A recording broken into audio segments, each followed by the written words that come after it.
Madame, Monsieur, bonjour, bienvenue à votre magazine de la mi-journée. On garde le contact. Vous le savez, aujourd'hui c'est jeudi, nous avons des invités qui seront présents sur ce plateau pour vous donner des informations qui, on l'espère, vous seront utiles dans votre vie quotidienne. On va démarrer avec notre première invitée, elle s'appelle Miss Brou Edith. Elle est blogueuse et web entrepreneur, avec elle on parlera de la place de la femme dans les nouvelles techniques de l'information et de la communication. Et puis, en seconde partie d'émission, nous recevrons également le docteur Brou, vous le connaissez, vous appréciez ses interventions. Il ne sera pas seul, il sera en compagnie de Madame Naounou Nicole, qui est, elle, chef d'entreprise. Et avec eux, on parlera du rôle du cadre dans le développement de son village ou de sa région. Voilà, vous savez le conducteur, vous savez le menu. Installez-vous confortablement, on démarre tout de suite avec la première rubrique, c'est culturel.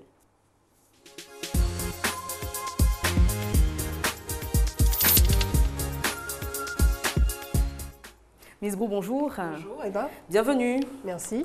Alors, je l'ai dit, vous êtes blogueuse et web entrepreneur. On est tenté de se demander, quand on dit web entrepreneur, qu'est-ce que ça veut dire? Ça veut dire qu'on mène des activités sur Internet. Donc, soit on a un service web, soit on a un site web. Bref, tout ce qui utilise le support Internet en dehors d'un support physique pour faire des affaires. Très bien. Alors, je l'ai dit, le thème, c'est les femmes dans l'Internet, on va dire ça comme ça. On va commencer par la première question, c'est le premier thème, sous-thème, je dirais, les femmes et leur utilisation de l'outil informatique. Aujourd'hui, les femmes sont de plus en plus nombreuses à s'intéresser à l'outil informatique et précisément à Internet. Elles font beaucoup de choses sur Internet. Déjà, sur le web, quelles sont les activités les plus fréquentes auxquelles les femmes s'adonnent? D'accord. Principalement en Afrique, c'est vrai que depuis 2009, où la bulle Internet, particulièrement la bulle des réseaux sociaux, a explosé, depuis cette époque, on a remarqué que l'accès à Internet fait par les femmes était principalement sur les réseaux qui permettaient de chatter, donc discuter de façon instantanée avec des personnes dans le monde entier. Donc, on a gardé en tête que les femmes africaines vont beaucoup sur Internet pour se chercher un mari, un blanc de préférence. Et voilà, à part ça, l'outil Internet pour la femme africaine, c'est mystique. C'est masculin. Donc, qu'est-ce que moi je vais faire avec un ordinateur qu'est-ce que ça va m'apporter on va me donner une connotation de personnes bizarres, voilà, et tout. Alors que de plus en plus, ça change. Maintenant, on l'utilise pour travailler. Vous remarquerez que quand dans un bureau, il n'y a pas de courant et il n'y a pas Internet, déjà quand il n'y a pas Internet dans un bureau, même quand il y a le courant, personne ne travaille parce que pratiquement tout se fait sur Internet, les mails pour travailler et tout. Donc la femme utilise maintenant cet outil-là, en tout cas la femme qui travaille, que ce soit dans l'informel ou bien dans le secteur privé ou public, on utilise l'outil informatique et principalement Internet pour travailler. Même si on utilisera toujours les réseaux sociaux pour se détendre, se défouler, échanger, rester en contact avec ses amis et tout ça. Donc, c'est vraiment très peu de femmes qui l'utilisent, à d'autres fins, on va dire principalement professionnelles. On va en parler de ces femmes-là qui sont, comme vous, web entrepreneurs, pardon. Oui. Web entrepreneurs. Alors, on va parler donc de cette mission ludique de l'outil informatique. Donc, les réseaux sociaux, les sites de rencontres notamment. Tout n'est pas toujours tout rose. Il y a des bons côtés, notamment sur certains sites qui permettent de rencontrer des amis perdus de vue depuis l'enfance ou depuis l'adolescence. Il y a ce bon côté-là, des réseaux sociaux qui permettent d'avoir des informations en temps réel de partout dans le monde, d'être toujours à la pointe de l'information, d'être très connecté, on va dire, au monde qui nous entoure. Ce sont des sites, on va dire par exemple Twitter, les femmes sont de plus en plus nombreuses sur ce réseau social parce que voulant c'est de l'instantané. Et puis, on a des nouvelles fraîches, en fait. Donc, c'est vrai que je vais prendre les statistiques avec Facebook, par exemple, où depuis 3 mois, on a maintenant les données réel en termes de chiffres sur le nombre d'utilisateurs Facebook en Côte d'Ivoire. On est à l'heure actuelle à 880 000 utilisateurs Facebook en Côte d'Ivoire. Oui, normalement on est 2 millions d'internautes, donc selon les chiffres de la TCI, on est 2 millions d'internautes environ. Donc 800 000 quand même, on s'y rapproche parce qu'on a eu les statistiques en mai, on est en juillet. Donc, ça fait maintenant 3 mois. Donc, on approche peut-être du million. Oui, en mai, on était à 700 000. Donc, imaginez un bond, en 2 mois, on a fait un bond de 100 000 utilisateurs supplémentaires au bout de 2 mois. Ça veut dire que ça évolue très vite. On va dire à l'échelle de 50 000. Alors, même 2 millions d'internautes en Côte d'Ivoire, je trouve que c'est peu. Parce qu'on est 14 millions, autour de 14 millions d'habitants. Et une population, où je me trompe, 14 millions, oui, c'est ça non, je pense qu'on est à 26 millions. 20 millions 22 millions. 22 millions avec 22 millions, comment dire, une population très jeune et active. Donc, 2 millions à peine d'internautes. Moi, je pense que ça se justifie. On est à peu près au même niveau que le Sénégal, la plupart des pays ouest-africains. Ça se justifie parce que l'accès à l'outil informatique n'est pas aisé pour tout le monde. On essaie de le vulgariser. C'est vrai qu'il y a des structures qui le font, mais l'accès à l'outil informatique, c'est-à-dire je me lève en tant que parent ou bien en tant que jeune étudiant qui va dans une université, aller acheter un ordinateur n'est pas un geste facile. Il y a toute une démarche. On va se renseigner, on va vérifier, on va prendre toutes les précautions d'abord pour être sûr de faire le bon achat, d'abord pouvoir trouver l'argent, économiser. C'est tout un process déjà. Donc l'accès à l'outil est encore élevé. Parce que pour un ordinateur, on va dire un minimum, c'est 150 000, 200 000 francs. Oui, 150 000, 200 000 francs. Moi, je dirais que c'est basique. Un PC, voilà. Un laptop, 300 000. Voilà, vraiment, c'est encore lourd pour les utilisateurs. Donc ça s'explique. Et aussi l'Internet lui-même, c'est-à-dire la connexion Internet, le haut débit et tout ça, c'est pas encore ce qu'on souhaiterait, mais c'est déjà un début qu'on ait la 3G déjà. Donc ça permet de faciliter les communications. Et je préciserai que l'accès à Internet maintenant, c'est plus à partir des ordinateurs, c'est à partir des mobiles, des smartphones. Moi, je prends le cas de mon père, il a découvert Internet. On va dire qu'il a découvert la technologie à partir de son téléphone. D'accord. Il n'y a qu'un an. C'est un enseignant. Il n'y a qu'un an qu'il a découvert l'outil informatique avec son smartphone. C'était un smartphone basique, on va dire chinois, et tout. Donc, il s'est essayé, il a testé et tout, tous les réseaux sociaux. Et maintenant, c'est un accro. Mais c'est pas le mobile qu'il a réussi à accéder. Il faut dire également que le mobile aide à la vulgarisation de... Le mobile, et je pense, comme les statistiques le disent, et toutes les institutions internationales le disent, toutes celles qui gèrent Internet dans le monde entier, l'Afrique est le nouveau territoire de croissance au niveau du mobile, au niveau des smartphones. Si vous remarquerez, toutes les grandes entreprises, les constructeurs de smartphones, viennent s'installer de plus en plus dans nos pays africains parce que c'est ici... C'est l'Eldorado. C'est l'Eldorado, c'est ici que la croissance se trouve. Tous les services de paiement mobile et tout se font par les mobiles, par les smartphones. D'ici 2 ans, 3 ans, 5 ans, toutes les statistiques vont s'inverser. On n'utilisera plus l'outil Internet avec son ordinateur, mais on le fera avec son smartphone et son 3e écran, sa tablette. Parce que les tablettes sont également de plus en plus elles envahissent le marché de plus en plus. On a des tablettes de plus en plus petites, pratiques à mettre dans la poche. De moins en moins cher. De moins en moins cher. C'est-à-dire à 150 000, on peut avoir une tablette. Imaginez dans 2 ans, le 50, iPad, 75, voilà, sans faire de publicité. Sans faire de publicité. Et la tablette qui coûtait 500 000, 600 000, on va l'avoir à 50 000. Ça arrive. Moi, je vois d'ici 1 an, même début 2014, facilement la personne lambda qui a un bon petit revenu, il se prend une tablette à 50 000 francs. Donc les 2 millions se justifient pour l'instant, les 2 millions d'internautes, et je pense que c'est qu'un début. Au Sénégal, il y a 700 000 environ utilisateurs Facebook. Nous, on est à 800 000. Ça prouve qu'on est dans une marge de progression. Et les femmes dedans, il y a 500, 600 000 hommes. On est à et peine 200 000 femmes. Voilà, environ 200 000, 250 000 femmes utilisatrices ivoiriennes sur Facebook. D'accord. Pour revenir donc aux femmes et à leur façon d'utiliser Internet, on est toujours dans le côté ludique, le côté divertissement, rencontre de personnes très souvent inconnues, etc., il y a également des dérives. Et c'est l'occasion d'attirer l'attention de toutes ces femmes-là qui sont très actives sur les réseaux sociaux, sur même des sites de rencontres à la recherche du l'âme sœur. Tout cela n'est pas sans risque parce que, bien évidemment, on s'adresse à des personnes qu'on ne connaît pas, on ne connaît pas leur moralité, on ne connaît pas leurs intentions. Exactement. Et puis, très souvent, la personne nous fait croire que on est dans une relation sérieuse, etc. Et les femmes sont moins méfiantes. Voilà. Donc, et on se laisse facilement aller, on peut partager des informations qu'on n'aurait pas dû partager. Très confidentielles, intimes, très confidentielles, des photos, ce genre de choses voire carrément pornographiques. Pornographiques et tout. On entend parler très souvent. Exactement. Donc, c'est vraiment de faire attention aux informations qu'on diffuse. Les femmes sont promptes à partager.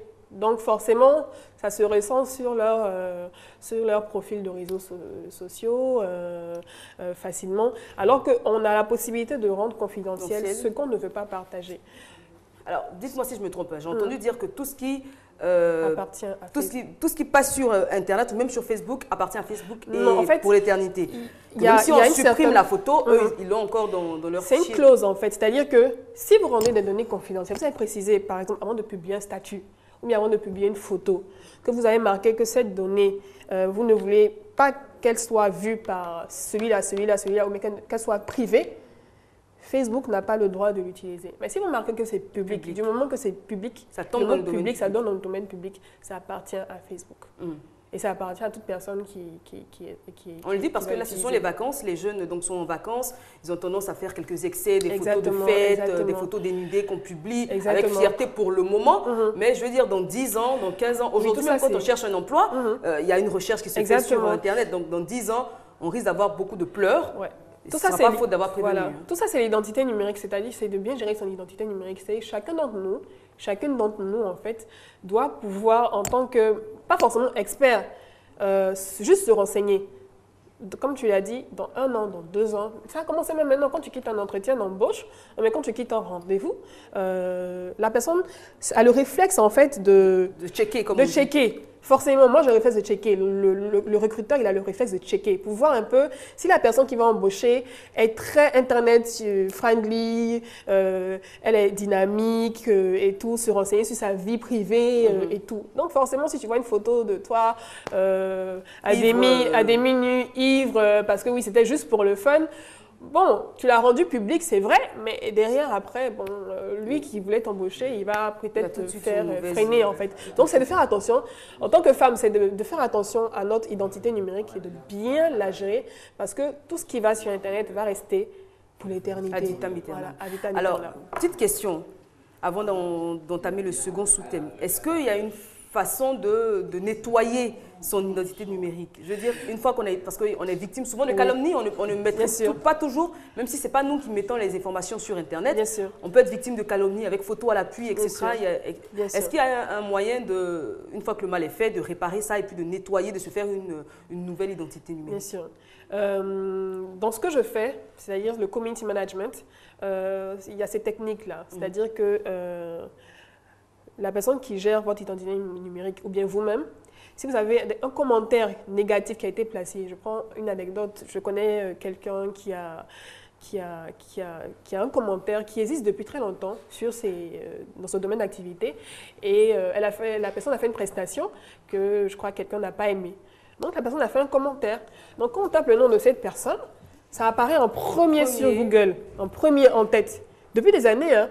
Donc je me suis dit, mais l'idéal serait que cette personne, en fait, commente, argumente, comprenne pourquoi la personne n'a pas aimé et que ça diminue, ça fasse descendre, en fait, le commentaire. Le commentaire en question, impossible de le supprimer. Bon, c'est possible de le supprimer en discutant avec la personne, en lui demandant, mais je trouve que c'est pas intéressant. En termes de community management, supprimer un commentaire, ça fait lâche. Ça veut dire qu'on ne supporte pas la critique. Donc, on se cache en faisant l'autruche, et c'est pas bien. laisser la critique comme elle est. Et l'essentiel, c'est de faire baisser, de faire descendre en fait les commentaires pour que les commentaires positifs prennent le pas sur les commentaires négatifs. Donc, discuter avec la personne de telle sorte que la discussion fasse descendre pour que le moteur de recherche Google, une fois qu'on tape, on ne retrouve plus ça en tête en fait. Et puis, laisser de bonnes traces sur Internet, c'est tout. C'est-à-dire, par exemple, vous êtes allé à un séminaire, vous êtes allé à une rencontre internationale, vous avez fait des formations, ce genre de choses, pour que à chaque fois que vous allez sur un réseau social professionnel, par exemple, vous allez dire « Ah, moi, j'ai fait ça, j'ai fait ci, j'ai fait ça ». De telle sorte que quand Google va taper, quand on va taper votre nom sur Google, automatiquement, on voit des choses positives à chaque fois. En première page. Les gens ne vont pas sur la deuxième page de Google. Hein. Dès qu'on tape Google, on voit « Ah bon, c'est vrai ?» et tout. « Ah !» Zappé. Voilà. Donc, c'est vraiment de faire attention à ce qu'on laisse comme trace que du positif, en tant que femme. Surtout en tant que femme. Donc, alors, le deuxième sous-thème, je l'ai dit, c'est les femmes et les métiers liés au web. Tout de suite, quand on parle de métiers liés au web, on voit tout de suite informaticienne. Oui, pas ça, c'est...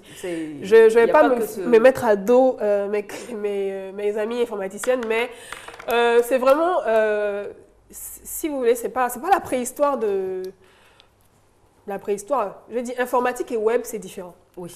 On fait l'amalgame. Informatique et web, c'est pas pareil. Informatique, c'est l'ordinateur, c'est l'outil. Voilà, c'est l'outil, hardware et tout. Donc, vous avez des personnes qui gèrent les réseaux des entreprises, qui installent les connexions dans les entreprises, qui surveillent la sécurité des ordinateurs de l'entreprise, du réseau de l'entreprise, pour ne pas que les gens s'introduisent à l'intérieur et tout.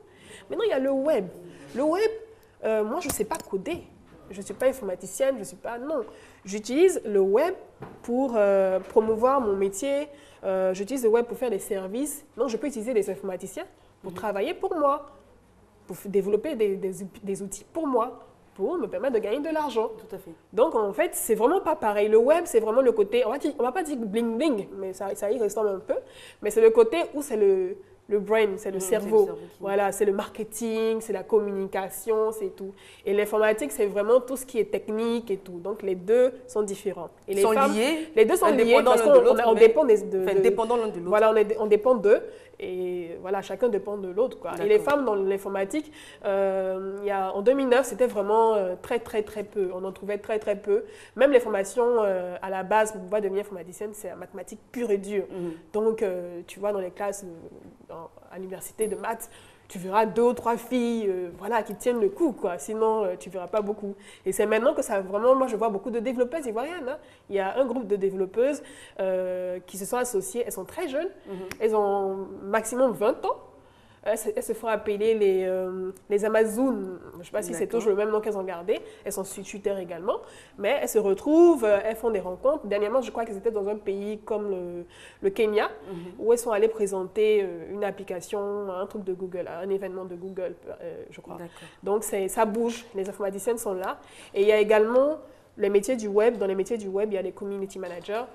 Ils vont parler les CM, comme on les appelle. Voilà, les CM. C'est quoi un community manager?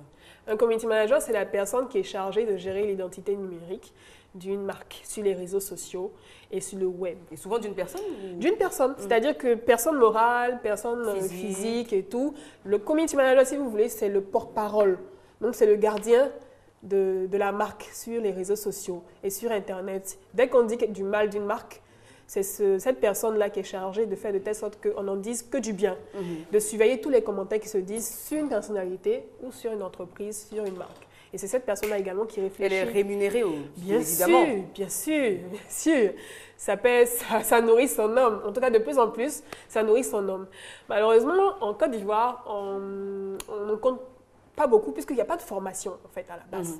Il n'y a pas de formation dans une école spécifique. C'est que cette année, par exemple, qu'en France, il y a 2 écoles qui ont été créées par des dirigeants de start-up qui ont créé la première école des métiers du web. Donc, vous allez trouver les community managers, vous allez trouver les rédacteurs web, les référenceurs, ce genre de choses-là. Mais ici, c'est vraiment la passion de ceux qui ont commencé à utiliser Internet depuis 2009 pour en faire un outil professionnel à bloguer. Donc, depuis 2009, qui sont des community managers. Bon, moi, en tant que femme, je ne connais pas pour l'instant de community manager féminin. C'est maintenant qu'on essaie d'en former. Mais au niveau des hommes, il y en a quelques-uns également qui sont placés dans certaines entreprises et tout. Et ça paie son homme. Et il y a également les sites web, hein, les femmes qui sont créatrices. Oui, bien sûr, qui créent les sites web et tout. Comme tu l'as dit, on utilise des informaticiens, des webmasters pour créer ces sites web-là. Donc, j'ai un site web féminin qui fait la promotion de la femme. Donc, c'est gratuit, c'est disponible partout. Je ne sais pas si je peux citer le nom du... C'est gratuit, donc... on va demander. Voilà, on va demander si c'est bon. En tout cas, c'est un magazine. C'est le premier magazine féminin en ligne ivoirien. Donc, dernièrement, même, je suis passée sur TV5 pour en parler, parce que ça intéresse beaucoup de monde et tout. Et c'est qu'une rédaction femme. Il n'y a que des femmes. Que des femmes. On a un photographe. Mais j'ai mis le point d'honneur avec mon associé qui s'appelle Ami Kwame à ce qu'on ait une rédaction exclusivement féminine. Moi, c'était le challenge parce que imaginez des femmes travailler ensemble sur un outil Internet, c'est pas le crépage de chignon. Alors que là, ça s'est fait facilement. On a commencé en 2011. Très tard la nuit, on a lancé notre site et bon, depuis 2 ans, on essaie de faire avancer les choses. Alors, bien évidemment, quand on a un site Internet, j'imagine que c'est la publicité qui nourrit. Oui, c'est la publicité qui est la première source de revenus. Donc, sur un site Internet. Donc, si vous devez créer un site Internet, déjà, le plus important, c'est d'avoir du contenu. Ça ne sert à rien de faire comme les autres, de créer un site pour mettre de l'information et tout. Des informations qui ne sont pas mises à jour, voilà, sur d'autres sites, mais qui ne sont pas mises à jour. Et il n'y a pas de réel contenu propre. D'accord? Donc, c'est de produire vous-même du contenu déjà, qui vient de vous, parce que c'est ce que Google regarde, pour pouvoir vous mettre en avant sur son moteur de recherche. Et après, maintenant, au bout de peut-être 3 à 6 mois, vous pouvez aller voir un annonceur, que ce soit une personne morale ou physique, lui dire « Ah, voici, je fais 2000 visites par jour. Voilà, moi, je blogue sur la cuisine. Ça peut t'intéresser parce que j'ai un public qualifié. Et il n'y a pas beaucoup ici qui bloguent sur la cuisine. Donc, tu mets ta bannière ici, ta bannière là, ça coûte ça, ça coûte ci. Chaque mois, vous pouvez faire 500 000, 600 000 sous contrat. Si vous avez 2 annonceurs comme ça, 300 000, 300 000, c'est pas mauvais, on va pas cracher là-dessus. Donc, c'est des petites techniques comme ça. Il faut juste avoir du contenu. Voilà. C'est ce que la Google, qualité du contenu. C'est ce que Google nous reprochait quand on a fait le Barcamp en 2010. Ils sont venus, ils ont dit, c'est bien, produisez du contenu. Mais nous, quand on regarde chez vous, on ne voit que de la musique et on ne voit que des vidéos. On voudrait du contenu, des articles en fait, qui viennent de vous-même en fait. Donc si vous aimez par exemple la natation, vous aimez par exemple le crochet et tout, ou bien la cuisine. Des faits de société, vous voilà, pouvez développer. Il y a des blogueurs ici qui écrivent, mais qui écrivent très bien. On va citer Yeni Gigi. Yeni Gigi, que je salue, un gros coucou, ma collègue préférée, qui écrit très bien. Elle est super. C'est les faits de société, c'est-à-dire que tu as un coup de gueule, tu as un coup de cœur, tu le dis et elle le dit très bien. Et son blog est très visité. D'ailleurs, elle a été élue meilleure blogueuse en 2011. Meilleure blogueuse ivoirienne. Et elle le mérite d'ailleurs. Et elle le mérite. Donc, ce genre de contenu, vous avez des choses à dire. On n'a pas de faire un long texte. Oui. Mais vraiment du contenu chose de concis, précis, fluide à la lecture. Parce qu'on n'a pas le temps. Voilà, on n'a pas le temps sur Internet de lire un long truc. On lit rapidement. On prend ce qui est essentiel. On saisit le contenu. On dit, ah, j'ai lu ça, c'était intéressant. Va voir sur ce blog. Automatiquement, on se fait des visites et on se fait connaître. Tout à fait. Et voilà, c'est vraiment le contenu sur Internet. D'accord. Et les femmes, vraiment, je pense qu'avec ce qu'on a comme activité, avec les enfants, les conseils qu'on peut se donner entre nous, on a du contenu dans nos relations de couple et tout, on peut donner des conseils sur un blog. Tout à fait. Et se faire considérer, par exemple, comme un expert en relation matrimoniale, ce genre de choses. Il y a du contenu et le blog va être la principale source de diffusion sur Internet pour les annonceurs. Vraiment, sur Internet, ça sera vraiment l'outil que les annonceurs vont utiliser pour faire la promotion de leurs produits. Très bien. Ciblés. Merci beaucoup, Miss Brou. On n'a pas tout dit parce que le sujet est tellement vaste. Et puis, si vous voulez être avec nous la semaine prochaine, ce sera un grand plaisir de vous recevoir. Un plaisir pour moi.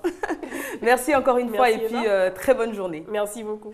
On va à présent recevoir Monsieur Efimra Nicolas. Il est directeur de la vie scolaire au ministère de l'Éducation nationale. Bonjour. Bonjour, madame. Bienvenue, monsieur. Merci, alors, madame. Vous êtes là pour nous parler du Festival national des arts et de la culture dans le milieu scolaire à Daloa.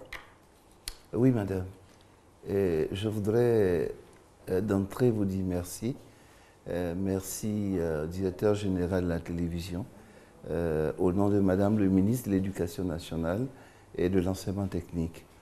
Et en effet, du 21 au 28 juillet, nous organisons, le ministère de l'Éducation nationale organise le Festival national des arts et de la culture en milieu scolaire. Vous savez, après ce que nous avons vécu pendant toutes ces années, il est important que la Côte d'Ivoire se réconcilie. Et à travers la culture, à travers les arts, l'école a décidé de participer à cette réconciliation en permettant aux jeunes gens venant de toute la Côte d'Ivoire, de toutes les contrées de la Côte d'Ivoire, de se retrouver au moins une fois l'an pour pouvoir ensemble se connaître, se fréquenter et pouvoir ensemble échanger des idées. Alors, idées. comment cela va se faire? C'est par école ou par association? Comment est-ce que les groupes seront constitués? Voilà comment ça va s'organiser. Et ça s'organise parce que c'est une activité du ministère de l'Éducation nationale. Et la promotion des arts et la culture est l'une de nos missions. Et donc qui traduit véritablement l'action éducative de l'école. Et donc depuis le début de l'année, nous avons lancé ce concours, ce festival. Et donc, dans toutes les écoles de la Côte d'Ivoire, c'est-à-dire les écoles primaires, les écoles secondaires, il y a eu ce que nous appelons les compétitions locales. Et les compétitions locales se sont déroulées dans plusieurs disciplines, dans le théâtre, dans la danse traditionnelle, dans le chant choral, le dessin, l'art plastique, la musique, la cuisine, la photographie. Et donc, c'est plusieurs disciplines dans lesquelles il y a eu des éliminatoires au niveau local. Ensuite, les éliminatoires se sont passés au niveau régional. Chaque région, le ministère de l'Éducation nationale et de l'enseignement technique est subdivisé en 35 régions, directions régionales. Dans chaque direction régionale, il y a eu la phase de présélection. Ensuite, nous avons retenu les lauréats des directions régionales qui ont participé à la phase de district. Donc, ceux qui sont vainqueurs des phases de district, en fait, c'est les meilleurs parmi les meilleurs qui vont se retrouver à partir de dimanche à Daloa pour le festival final. Donc, ce sera du 21 au 28 juillet 2013 à Daloa. À Daloa. Et je voudrais dire que c'est véritablement une grande fête. En même temps que, comme je l'ai dit, c'est un temps de réconciliation parce que l'enfant venu du plus petit village de Korogo va rencontrer l'enfant venu du plus petit village d'Abidjan, ainsi. Et donc, nous avons décidé, par exemple, dans ce festival, de faire ce que nous appelons un véritable carnaval. Le premier jour, nous avons demandé à tous les 1000 festivaliers de venir dans les tenues traditionnelles de leur région. Des quatre coins de la Côte d'Ivoire. Des quatre coins de la Côte d'Ivoire. Ce sera donc des tam-tams, des grelots, vraiment un véritable festival pour le premier jour. Ensuite, du lundi au jeudi, nous aurons une compétition avec des éliminations. Et donc, à chaque niveau, c'est-à-dire au niveau du primaire, au niveau du secondaire et dans chaque discipline, nous allons retenir deux groupes qui vont participer à partir du samedi à une compétition finale. Et ensuite, il y aura donc les prix qui leur seront donnés. Mais je voudrais dire en même temps que la partie culinaire, qui est une partie très importante, nous avons 26 équipes venant de toute la Côte d'Ivoire et qui vont faire une compétition de cuisine. Nous avons choisi par exemple que le lundi, il y ait la cuisine de la région du Sud, le mardi, qu'il y ait la cuisine de la région de l'Ouest, le mercredi, qu'il y ait la cuisine de la région du Centre et de l'Est, et le jeudi, qu'il y ait la cuisine de la région du Nord. Très bien. Ainsi, c'est un brassage total. Très bien. Donc ça se passera du 21 au 28 juillet 2013 du côté de Daloa. On invite donc toute la population de cette ville et même des villes alentours. Hein. Pourquoi pas ceux d'Abidjan pour se déplacer, venir d'Abidjan ou même de plus loin. Parce que c'est beaucoup de personnes. Nous souhaitons que Daloa devienne une ville véritablement touristique, un attrait, parce que c'est 1000 enfants de toute la Côte d'Ivoire qui seront accompagnés bien sûr par des adultes, bien sûr par des supporters. Donc, Daloa sera pratiquement le centre de la Côte d'Ivoire pendant cette semaine. Et en plus, le vendredi, comme je l'ai dit dans notre programme, il y aura une journée de salubrité. Les 1000 enfants et toute la population de Daloa, ces personnes vont sortir. Et donc faire de la opération ville propre. Opération ville propre. Ça c'est pour le vendredi, ensuite, samedi. Un planting d'arbres parce que nous voulons réaliser ce que nous appelons un bois de 1 hectare de teck dans la ville de Daloa. Pour reboiser cette partie de la Côte d'Ivoire. Parce que vous savez que nous dégageons beaucoup de gaz carbonique. Tout à fait. Et ce qui absorbe la déforestation est une réalité. Donc samedi. Samedi, la finale. Et toutes les équipes qui seront retenues pendant ces 4 jours vont participer donc à une grande finale. Et il faut le dire que cette finale-là sera soutenue par plusieurs personnalités. Le festival est placé sous le parrainage du ministre des Eaux et Forêts, M. Babodare, sous la coprésidence de Madame le ministre de l'Éducation nationale, de Monsieur le ministre de la Culture et de la Francophonie, de Monsieur le ministre de l'Environnement, de la Salubrité et du Développement durable. Le thème qui a été retenu, c'est « Protégeons nos enfants pour un développement durable ». Très bien. Pourquoi ce thème?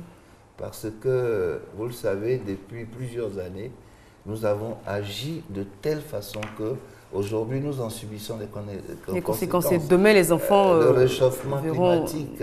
Et donc, nous exposons aujourd'hui nos enfants à tout ce qui est néfaste. Très bien. Et donc, il faut pouvoir donner des compétences aux enfants. Parce que les enfants doivent pouvoir avoir des compétences pour leur permettre de participer donc, au développement durable. Très bien. Et donc, ce festival prendra fin dimanche? Il prend fin le samedi. Le samedi. Après la finale, le samedi 28. Nous aurons la cérémonie de clôture, la distribution des prix. Et puis le dimanche, les festivaliers vont donc regagner leurs différentes villes. Voilà. Très bien. Merci beaucoup, Monsieur Efimbra Nicolas. Donc, vous étiez là pour nous parler de ce Festival national des arts et de la culture dans le milieu scolaire à Daloa. Et cela s'annonce grandiose. N'hésitez pas à faire le déplacement si vous êtes dans une ville alentour. Et puis, si vous venez même d'Abidjan ou pourquoi pas de Korogo, de Béoumi, hein, c'est toujours bon à prendre. Effectuez le déplacement. Merci encore à vous. Merci Miss Brou. Et puis, Inch'Allah, à jeudi prochain. On a parlé d'environnement avec M. Efimbra et ça va bien nous permettre de faire la transition avec le second plateau. On va rejoindre Adjamé où le problème d'ordures ménagères est récurrent et de plus en plus désagréable pour les riverains. Un tas d'ordures à ciel ouvert et pourtant un coffre poubelle à seulement 10 mètres. La paresse, l'amour pour la saleté ou l'indiscipline tout simplement. En tout cas, les habitants d'Adjamé et les ordures, c'est une cohabitation quotidienne. Ça, c'est des déchets toxiques. Tu vois, non? Et puis, comme on ne peut pas avancer avec ça, il n'y a pas de caniveau. On ne sait même pas où les ordures s'acquittent. Il faut que mairie voie si on peut vivre longtemps dans ça. Face à la situation, de nombreux jeunes s'organisent pour le nettoyage. Une contribution à la propreté de la commune. Les poubelles, là, c'est moi et m'équipe de ça. Chaque jour, ils rendent ça propre. Ils mettent les gens, ils travaillent la nuit, puis ils travaillent la journée. Selon la première autorité de la commune, la présence de toute cette ordure est due au désordre semé par la population. Les camions qui doivent enlever les ordures d'Adjamé doivent faire 3 levées par jour. Le matin à 7 h, vers 13 h et le soir à 20 h. Mais il se trouve que les machines qui viennent soulever les bacs ne peuvent pas le faire sans blesser les gens ou sans toucher les voitures qui sont mal garées. Des solutions sont alors envisagées. Bientôt, nous allons dégager la voie à partir du carrefour du commissariat jusqu'à la mairie ici. Plus de stationnement de voitures, plus de commerçants sur le trottoir ni sur la voie du bus. Boulevard Nangui-Abrogwa, gare nord ou gare routière centrale, les ordures à Adjamé gagnent du terrain. Et si rien n'est fait, c'est la santé des 2 millions d'habitants et de visiteurs journaliers qui va en pâtir. Voilà, retour sur notre plateau. J'en profite pour vous dire que si vous nous prenez à peine en marche, vous suivez bien sûr, on garde le contact. Et puis vous avez loupé la première partie de l'émission, très intéressante. On parlait donc des femmes et du web. Mais pas de panique, vous pourrez retrouver cette émission dès ce soir à partir de minuit sur RTI2, bien évidemment. Et sinon, rendez-vous sur le site www.rti.ci. Vous tapez sur l'onglet vous cliquez l'onglet RTI2 et puis vous aurez cette émission dans son intégralité, de même que toutes les émissions de la chaîne. Nous en rejoint sur ce plateau, on va commencer par la dame, Madame Naounou, bonjour. Bonjour Eva. Bienvenue. Bien, merci. Et puis, bien évidemment, notre psy adoré, Dr Brou. Bonjour Eva. Bonjour. Jingle, conseil de psy.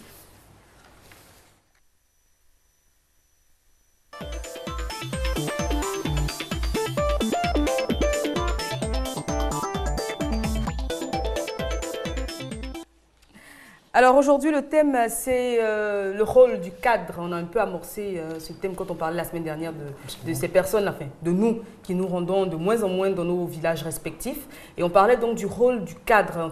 Quand on dit cadre, c'est celui qui a les moyens, celui qui a réussi dans le village. Quel doit être son rôle? Est-ce que son rôle, c'est de prendre en charge tout son village? Est-ce que tout le monde doit venir chez lui à la maison, il va s'occuper de tout le monde, payer la scolarité, payer les ordonnances, etc. Quel doit être le rôle du cadre, dans le développement de son village et puis par extension de sa région? Docteur? Merci. Je voudrais d'abord saluer et dire nos remerciements à tous nos aînés qui depuis de très longues années ont posé des actes, ont aidé leur village et leur localité à devenir aujourd'hui des villages ou des villes enviées de partout. Nous voulons leur dire merci parce que ces personnes l'ont fait parfois au détriment de leur propre famille. Ils l'ont fait en se privant de beaucoup de choses. Malheureusement, au fur et à mesure que nous évoluons, il y a de moins en moins d'engouement dans ce sens, même si ça existe peut-être à des périodes particulières de campagne et autres. Alors, lorsqu'on avait annoncé le thème la semaine dernière, il y a des gens qui m'ont approché et m'ont dit « mais maintenant on ne peut plus aller au village parce que quand vous partez, comme vous le disiez tout à l'heure, vous êtes obligé de régler tous les problèmes. Donc, il faut mettre tous les enfants à l'école. Enterrer tous les morts. Il faut enterrer tous les morts. Même ceux qui ont été déjà enterrés, il faut les réveiller pour les réenterrer. Une manière de dire, il faut rattraper. Et ça fait énormément de dépenses. Donc, ça fait que on a peur maintenant d'aller au village parce que tout le monde vous attend. Il suffit même qu'on apprenne que le cadre X ou Y arrive au village, que tout le monde est mobilisé avec son papier de livre blanc pour ses doléances. Mais je vous l'ai dit ici la semaine dernière, je pense qu'à l'époque, peut-être la vie était relativement facile, je dis bien relativement. Les aînés avaient peut-être, avec peu de moyens, faisaient beaucoup de choses. Aujourd'hui, ce n'est plus le cas. Ça veut dire que... La vie en ville même déjà est tellement chère, tellement dure. Je suis allé dans un village, une fois j'ai rencontré des jeunes, je leur ai dit, vous savez, ceux qui sont en ville, c'est parce qu'on ne vous dit pas toujours la vérité. Parce que quelquefois, même pour avoir la pitance quotidienne, une seule fois par jour, ce n'est pas évident. Donc quand on vient au village, on fait le malin, mais en réalité, il ne faut pas toujours croire à ça. Quand vous avez votre foutou naturel, votre banane naturelle, il ne faut pas trop envier les autres. Donc je pense qu'il faut essayer de changer de cap. Parce que le cadre, il est pour moi ce que dans la Bible, on dit des chrétiens. La Bible dit que les chrétiens sont sel et lumière de la terre. Mais je dirais qu'en matière de développement, celui qui est allé à l'école, qui a eu la grâce d'avoir un certain niveau de compréhension, parce que le cadre c'est ça aussi, doit être un agent de développement. Mais il ne s'agit pas ici pour moi d'aller porter les bagages des gens parce qu'on ne peut pas, il faut se dire la vérité. Je pense que le cas doit amener les gens à comprendre qu'il est bon, il est possible qu'en restant au village, qu'en restant dans sa localité, pas parce que Abidjan c'est pour tout le monde, mais il ne sert à rien de venir à Abidjan pour venir.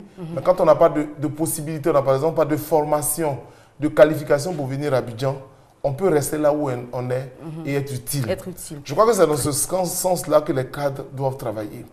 Et pour parvenir, j'ai eu à discuter avec certains aînés, je leur ai dit, pour que cela marche, il faut aller dans la même direction, il faut être solidaire. Dans beaucoup de régions, on a vu que ce soit la télévision ou dans la presse écrite, beaucoup de cas sont souvent en couteau tiré. Et ça retarde les villes, ça retarde les localités. Parce que chacun veut qu'on dise, c'est moi qui fais tout.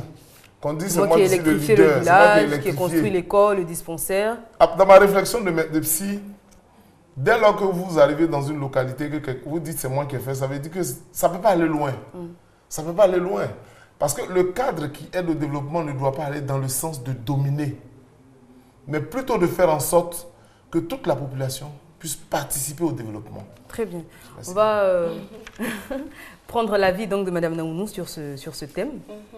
Alors, vous abondez dans le même sens que le Oui, médecin, effectivement, j'abonde dans le même sens que le le docteur Brou. Le docteur Brou, parce que, vous savez, aujourd'hui, les gens ont tendance à attendre tout des autres.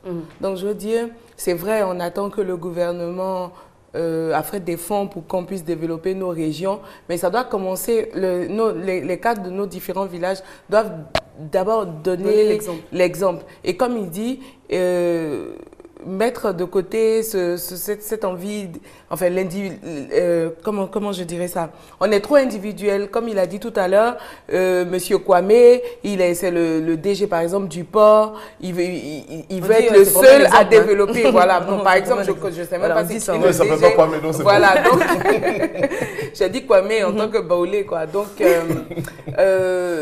il veut être le seul à... En fait, comme on dit, pour parler terre à terre, il cherche, non. Voilà. Alors que si ensemble, on met toutes nos forces pour essayer de développer notre région, après, on n'attend plus rien du gouvernement.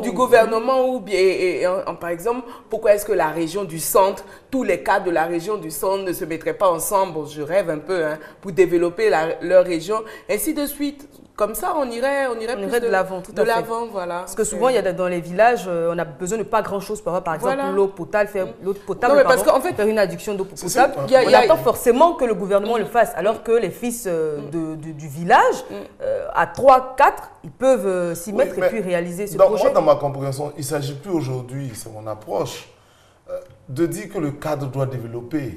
Parce que ne poussez pas les gens aussi à prendre l'argent quelque part. Et puis bon, on va aller créer des problèmes. Il peut par leurs relations aider à développer. Mais il est bien de poser l'exemple dans le sens d'amener les populations locales elles-mêmes à participer à leur développement. Je connais des villages où, vous savez, je suis très village, où des gens travaillent. Ils ont des plantations et à partir de leur production, développent leur localité. Ils font des coopératives. Le cadre peut être là pour donner des directives et des orientations. S'il a un peu plus de moyens par rapport à sa situation, il participe. Mais je souhaite même qu'il participe en tant qu'acteur, pas l'acteur principal qui trouver fait des tout. marchés, par exemple, je où prends un écouler exemple. la marchandise. Moi, je suis médecin. J'arrive dans mon village et puis les populations me disent, mais on veut construire un centre de santé. Techniquement, je suis bien placé. Voici la voie à suivre, voici les papiers à faire. Ça, en tant que cadre, ça ne devait pas poser de problème. Mais il ne s'agit pas de dire de prendre mon salaire à économiser. C'est même pas très sûr que ça puisse payer la fondation pour venir construire un centre de santé. C'est pas possible. Ou alors, de par ma position sociale, enfin, si j'ai un poste quelque part, j'ai des relations avec des entrepreneurs ou avec des ONG qui œuvrent dans ce sens pour aider. Mais il est toujours bien que nous puissions aller dans le sens d'amener nos populations, nos parents au village, vers l'autonomie, à participer à leur propre vie, à l'autonomie. Par exemple, la prise en charge des enfants. Il faut amener les parents à dire, c'est vrai, même si c'est difficile au village, mais au moins il y a un minimum. À la rentrée scolaire, un enfant peut pas... Ça tombe bien d'ailleurs. Le bac vient de sortir. Les enfants vont aller au village. Et puis au retour, on ne lui paie même pas le transport. On appelle le frère qui est au village pour dire non, ton neveu doit rentrer, il n'a pas le transport. C'est ça qu'il faut arriver à supprimer en amenant les parents à comprendre qu'en travaillant sur ce qu'ils ont comme ressources locales, ils peuvent bien amener les enfants à l'école. Je connais des planteurs qui ont quand même des enfants en Europe. Dans les plus grandes écoles, que même un cadre de doctorat ou quoi n'est peut-être pas à mesure de faire. Des gens qui n'ont pas été forcément à l'école, qui sont de très grands planteurs ou qui font d'autres activités, qui peuvent envoyer leurs enfants au village. C'est dans ce sens que je pense que le cadre doit évoluer vers le développement. Donc, si je résume, pardon, le docteur, c'est que le cadre du village ne doit plus aider les individualités. C'est aider la communauté tout entière à s'auto-financer, à s'auto-gérer. À s'auto-gérer.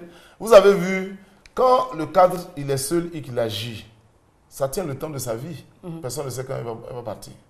Quand vous mourrez, c'est fini. Le village ou la ville tombe dans une léthargie incroyable. Au point où on dit, ah, quand elle était là.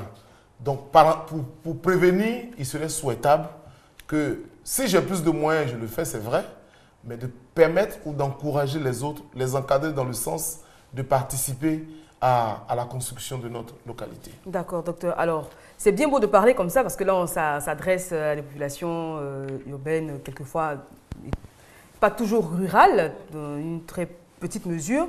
Mais il faut également sensibiliser les parents du village, parce qu'ils n'ont pas la même conception des choses, ils n'ont pas la même vision. Pour eux, le fils qui est au village, qui est en ville, c'est presque le messie, c'est vers lui qu'on se tourne pour tout. Il y a un enfant qui est malade, on l'envoie carrément à Abidjan chez le cadre. Il faut qu'on le soigne, il faut qu'on paye la scolarité quand il y a un décès. Et quand, bien évidemment, on a nos différents... Moi, je ne suis pas cadre de mon village, hein, mais quand ces cadres ont leurs problèmes quotidiens, leurs problèmes particuliers, qu'ils se trouvent incapables de faire face à ces dépenses, tout de suite, c'est oui, il est méchant, il veut aider personne, etc. Donc, il faut également que les populations rurales puissent comprendre que... Mais ça, il faut leur expliquer, en fait. Voilà, il faut leur expliquer, parce que toutes les richesses sont au village, hein. Pourquoi dans nos villages on peut produire le café, le cacao, mais la plupart du temps c'est les gens qui vont acheter qui se font de l'argent. Donc il faut les instruire, il faut leur expliquer tout ça pour leur faire comprendre qu'à eux-mêmes, comme disait le docteur, ils peuvent développer, travailler, travailler là-dessus. Oui, donc je pense que je suis tout à fait d'accord. Hein. On ne peut pas seulement parler aux cadres. Il faut parler aux Comme on parents, dit chez nous, quand on parle sûr. du chien, On parle aux populations. Mais j'insiste beaucoup sur le fait des cadres parce que parfois même c'est nous, nos propres attitudes qui amènent les gens à penser qu'on peut tout régler pour eux. Quand on partait dire aux gens au village que bon, quand ils posent un problème, non, il n'y a pas de problème, à la fin du mois, il y aurait tout. Qui n'a pas envie d'être paresseux? J'ai bien moi envie de rester chez moi, de dormir du matin au soir, 30 jours, 100 jours, et puis on paye mon salaire. Puis je vis bien. Mais il faut amener les gens à comprendre que ce n'est pas possible. Donc il faut sensibiliser. Et je voudrais juste, parce que maintenant la RTI arrive partout, dire à ceux qui nous suivent qu'ils ont le rôle ou bien le devoir d'encourager leurs frères qui sont en ville à les aider. D'après un frère qui disait il faut que les gens soient aidables. Je ne sais pas si ça existe. Mais il faut qu'eux-mêmes donnent l'envie de se faire aider. Sinon, à force de trop recevoir, ce monsieur-là risque de fuir. Et puis, on a parlé de la semaine dernière, quand un cadre est en train d'encadrer pour aider au développement, il ne faut pas chercher à l'éliminer, parce que ça aussi, ça existe. Il y a le problème de sorcellerie qui voilà, existe. C'est une réalité de nos villages. Non, il faut le dire parce on a beau être cartésien, etc., mais c'est des choses qui existent, on entend parler, on vit souvent ce genre de situations. C'est une réalité. Oui, parce que moi, de toute façon, je n'y crois pas trop. Hein, moi, j'y crois. S'ils sont si forts, les sorciers, bon, voilà. On pourrait discuter de le problème, justement, c'est qu'ils ne mettent pas leur puissance en griffe au service du bien. Bon, ce que je veux dire à ce niveau, moi, je ne rentre pas dans la polémique de ça existe, ça n'existe pas. Moi, je n'accorde pas tellement d'importance à ça. Ça me permet de vivre pleinement en paix quand je vais au village. Mais je veux dire que même si ce n'est pas le problème de la sorcellerie, l'Africain est typiquement... généralement un peu méchant. Hein. Ingrat même. Ingrat et méchant. Il y a le problème d'ingratitude également. Donc souvent, aujourd'hui, moi j'ai discuté avec certains amis qui ne veulent pas mettre au village parce qu'ils disent non, tu t'es débrouillé, tu es arrivé quelque part, dès que tu veux retrouver pour aller les aider, ils vont chercher à t'éliminer. Donc je voulais leur dire que celui qui peut vous éclairer, si vous cassez vos ampoules, d'éclairage public dans votre village, c'est fini pour vous. Donc si vous avez eu la chance ou la grâce d'avoir quelqu'un qui est allé à l'école, qui a réussi à l'école, qui est devenu quelqu'un, comme on le dit chez nous, et qui prend de la peine, parfois en abandonnant sa petite famille, à aller vous voir, vous encadrer à devenir quelqu'un que vous voulez l'éliminer, mais ce n'est pas à lui que vous faites du mal, c'est à vous. Parce que les jeunes qui vont venir après, c'est carrément la rupture totale. Donc je pense que les cadres ont leur rôle à jouer, il faut qu'ils le jouent. C'est d'encadrer, c'est de sensibiliser, mais nos frères et parents qui sont au village ont un devoir de faire en sorte qu'on ait le courage de les aider. Vous savez, même en matière d'affaires, on vous dit l'apport initial. Vous ne pouvez pas vous asseoir. Moi, je suis en train de lire un livre. J'apprends tellement beaucoup dans ce livre parce que c'est pour ça que les affaires ne marchent pas. Quelqu'un vous dit, je vais faire une affaire d'1 million, et puis il est assis là, il n'apporte rien. Quelqu'un n'a qu'à tout lui donner. Mais comme il n'a pas souffert pour avoir, il bouffe et puis il est tranquille. Comme on le dit chez nous, on mange. Mais c'est la même, il faut petit à petit... Quand on a économisé, on a saigné pour avoir ce million ou même 500 000 et quelqu'un d'autre vient nous aider et donne 500 000. Quand vous avez 100 000 par exemple par mois, à faire fructifier cet argent, que vous êtes obligé d'économiser peut-être 20 000 en vous primant de certaines choses, qu'au bout de 10 ans, vous avez peut-être 2 millions, vous savez comment vous l'avez eu. Donc, pour ne pas vous amuser, allez mettre ça au feu pour brûler ou bien un carrefour pour boire et puis c'est fini. C'est pour ça que moi, je pense qu'amener les gens à participer à leur prise en charge, à leur développement local, c'est fondamental. Pendant longtemps, c'est ce qui s'est passé. Le cadre arrive, il fait tout. Le gouvernement arrive, le gouvernement fait tout. De toute façon, le gouvernement, actuellement, ils ont tellement de choses à faire qu'il y a des grands chantiers qui les attendent. Ils sont en train de travailler là-dessus. Mais dans nos localités, il faut aller dans cet esprit-là. Parce que quand on n'a pas souffert pour faire quelque chose, ça, on a tous appris. On n'a pas besoin d'avoir 50 ans ou 60 ans. On ne prend pas soin de ça. Et donc, il est bien que dans cette démarche-là, on puisse aider les parents à participer pleinement au développement de leur localité. Comme ça, c'est pas demain la veille, hein, parce que vous savez, les gens qui ne sont pas intellectuels, c'est quand même assez compliqué. Donc, avec beaucoup de patients, je pense que c'est quelque chose qui aurait, enfin, c'est quelque chose, comme il a dit le docteur, que les cadres doivent apprendre petit à petit. Et même quand ils seront au village, pour rendre nos populations villageoises autonomes un peu. Comme ça, au moins, ça décharge, parce que c'est pas facile de mettre tout ça sur la tête du cadre, finalement. En toute bonne foi, il veut tout faire, mais à moins d'être moi, j'ai discuté avec un cadre, un ancien cadre, avec quelqu'un d'un certain âge. Quand on a abordé le sujet, on a fini, il m'a dit, oui, petit frère, tu as raison. J'ai dit, c'est nous-mêmes qui nous créons des problèmes. Parfois, peut-être à cause de la tradition, du poids de nos cultures, on se crée des problèmes sans nous en rendre compte. Je le dis toujours, il faut apprendre à vivre, et les économies nous le disent bien, avec ce qu'on a. Donc, on ne peut pas aider quelqu'un à ce qu'on n'a pas. Il ne faut pas lui donner l'impression, en voulant chercher le nom parce qu'on cherche un poste, d'aller porter des bagages qu'on n'a pas. C'est ça qui est tout le problème. Au point où, quand vous avez perdu votre poste, ou bien parce que vous cherchez un électorat que ça n'a pas marché, mais le gars, il disparaît de la nature. C'est fini, il ne vit plus. C'est parce qu'il est individuel, en fait. En fait, c'est pas désintéressé son don qu'il a fait en espérant quelque chose en retour. Et quand il n'a pas, je me souviens même qu'après les législatives ou les municipales, je ne sais plus, c'était marqué qu'un candidat malheureux avait récupéré, avait repris ses dons. C'est parce que tout le monde a entendu ça. Ah, c'était pas vrai. Bon, enfin, chacun a donné son point de vue. Je ne vais pas rentrer dedans. Tant qu'on ne va pas aller dans cette directive-là ou cette direction, on ne va pas s'en sortir. On va s'en sortir tant que le cadre ne va pas aller dans cette direction. Et il ne faut pas avoir peur d'être traité, d'être méchant. De toute façon, même si vous donnez votre joli portable qui est là, quand j'ai parti, je dis vous êtes méchant parce que vous n'avez pas mis des unités. Donc, si vous ne me donnez pas aussi... Donc, je vais dire, le plus important, c'est d'être convaincu que ce que je vais apporter là, c'est ça qui est bien. Et je suis convaincu. En plus, il faut comprendre qu'on peut se faire aider par une tierce personne. Parfois, on est des cadres. On peut demander à quelqu'un qui n'est pas de chez nous, parce que chez nous, on dit on n'est pas prophète chez soi, donc on peut faire venir un cadre qui n'est pas de chez nous, il peut parler à nos populations. Et je pense qu'à force de sensibiliser, tout le monde ne va pas comprendre aussitôt. Tout à fait. C'est un travail de longue haleine. Ça peut être 2, mais si vous avez déjà 5 dans un village de 2000 personnes, je suis convaincu que ça va. Ces 5 là se feront le relais auprès des autres. Mais quand ils vont voir leur train de vie, ils vont se rendre compte que c'est parce qu'ils travaillent. Et que quand vous arrivez aussi, vous récompensez ceux qui travaillent, vous allez voir que ça prend tout le monde. Mais si vous partez pour diviser les gens, parce que bon, c'est vous qui êtes ceci, c'est sûr que ça va retomber sur vous. Après, puis bon, c'est les dépressions et tout ce qui en suit. Donc tout ce que nous faisons encore du travail pour vous, docteur. C'est de la prévention que nous faisons. Pour faire juste, c'est la prévention de souffrances psychologiques qu'on entraîne nous-mêmes par nos propres comportements. Donc c'est une prévention. Parce qu'on va se demander mais quel est le lien dans ce qu'il dit avec la santé mentale. Mais c'est ça. Quand on a fait ça que dans mon village, les gens sont autonomes. Et que quand j'arrive et donne plein de poulets, de bœufs, de cabris, et que je ne suis pas obligé d'aller moi-même donner temps, je vais à le cœur apaisé et je peux venir à 11h, sans fuir 5h du matin. Madame Naoudou, votre mot de la fin? Pour suivre un peu le docteur, il faudrait qu'on sensibilise nos populations du village afin qu'on puisse tous se développer ensemble. Pas que tout le monde attende quelque chose de l'autre. Parce que, du seul cadre, souvent dans les villages, il y a un seul cadre qui est obligé de gérer les problèmes de tout le monde. Et que les gens, ils commencent la sensibilisation des années avant, par exemple, les élections. Voilà. On va commencer maintenant. Nous, on a commencé là. Donc, j'espère que vous allez vous faire le relais de ce message chez vous, afin que d'ici 1 an, 2 ans, 3 ans, les mentalités changent véritablement, autant chez les populations rurales que chez les populations urbaines, parce que le médecin a dit, on est souvent l'artisan de notre propre malheur en faisant croire qu'on peut tout faire, qu'on peut tout régler. On peut le dire en toute bonne foi, mais forcément, on ne peut pas tout faire. Absolument. Docteur. Je pense que c'est ce qu'on a dit. Je pense que la Côte d'Ivoire, les autorités nous le disent avec les chefs de l'État que l'horizon de l'an 2020 sera émergent. Pays émergent, mais l'émergence doit aussi aller dans les villages. Parce que surtout dans les mentalités. Voilà. Oui, dans les mentalités, dans les villages aussi.